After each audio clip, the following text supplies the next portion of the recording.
Hello, and welcome to James Talks Finance, the show where we aim to simplify the world of personal finance to enable you to get control and take action to a more successful financial future. One of the hardest things to do when it comes to organising finances is actually getting started.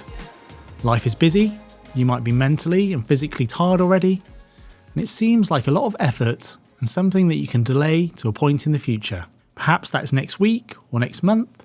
Perhaps that's in a decade's time or when you reach a certain age milestone. It also seems like a lot of effort now for little immediate reward. But the truth is that in a similar way to exercise, the sooner you begin getting organised and having strategy, the easier it becomes to handle and make progress. And so it doesn't have to be a time-consuming task and radical overhaul, but rather a gradual tweaking of things over time that position you correctly to be financially secure in the short term, whilst also working towards longer term goals. The steps I would typically encourage people to start with are as follows. Number 1, get organised. Make a drink of your choice, mine would be a nice coffee, and sit down with a clear surface without distraction. Gather up any paperwork of existing products or policies that you have, and have access to your bank accounts, whether that be on a laptop or your phone app. Most people have some kind of system, even if that is putting everything in a certain drawer or box. Get everything down in a summary format on a spreadsheet or a piece of paper to understand where you currently are.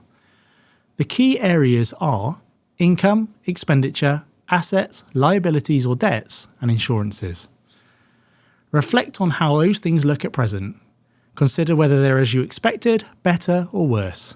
I've had a conversation with many people over the years where, having done this exercise, they realise that they're not that bad.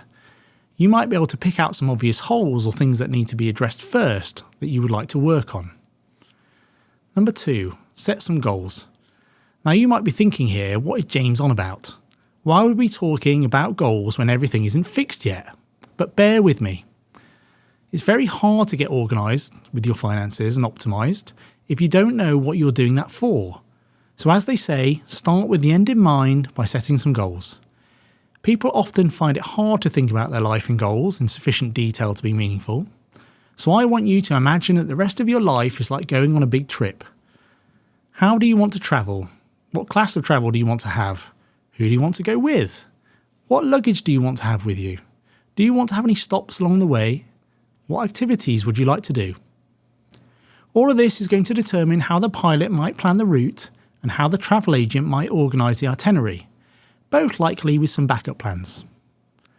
Now that's a lot of detail to consider and a lot to get your head around, but there is a way that this can be done, and it's by thinking about what you would like to aspire to in different time frames in 4 key areas.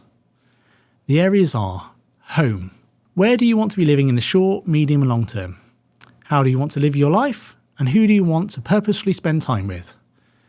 What would you like regular weeks to look like? Work. What would you like to happen in your career or business over the short, medium and long term? At what point would you ideally like to make these changes?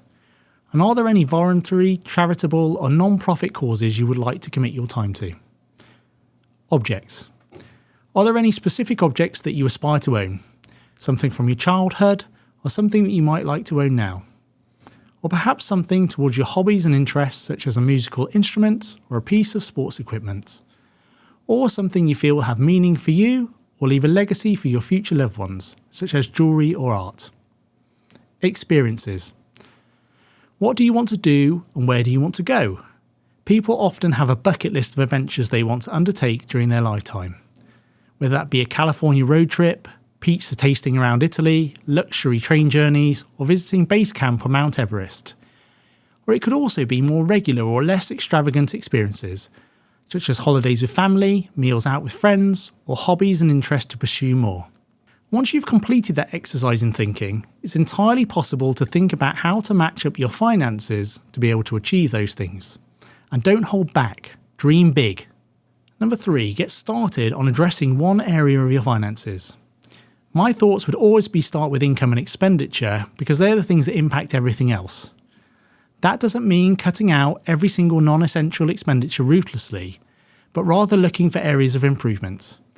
That could be cancelling some regular payments and expenditure for things that you don't use, or it could be getting a better deal on something that you are already spending money on. Think evolution, not revolution. You can probably break down your expenditure into 3 categories. Keep, you're satisfied with this expense, or it's essential and you do not feel as though it can be optimised. These are often your fixed expenditures that are not negotiable. To give you 2 examples, this might be your council tax or TV licence. Improve. This is an area you're satisfied having expenditure on, but feel that this is potentially an area for improvement. This could be by researching or attaining better terms, cutting down the frequency or amount of expenditure in this area, or even increasing expenditure towards this area. To give you examples in this area, it might be your phone or utility bills which are not on optimal terms. Or it could be that you have a basic gym membership when health is important to you, and this should be upgraded to a better facility aligned to that. Reduce or remove. This might be areas that are not essential and you feel should be significantly reduced or removed altogether.